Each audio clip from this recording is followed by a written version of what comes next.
تو ماینکرافت یه روش مخفی وجود داره تا ایتماتو 2 برابر کنی.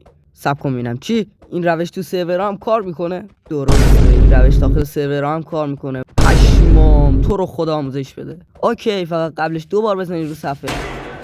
اول یه دونه پیستون میذارید اینجا و بعدش هاپر میذارید جلوی این پیستون. البته جوری باشه که 2 تا هاپر به هم دیگه متصل باشه.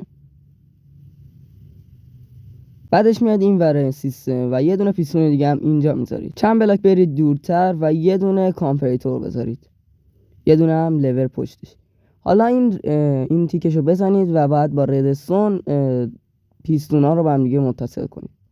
بعد از اینکه این کار رو انجام دادید فقط کافیه یه داخل باندل اون آیتمی که میخواید 2 برابر بشه رو بذارید داخل هاپر و بعدش بیاید این ور رو دکمه این لور رو بزنید. حالا میبینید که دستگاه داره کار میکنه. بذارید یکم برای خودش کار بکنه و بعدش برید اینجوری روش کلیک کنید.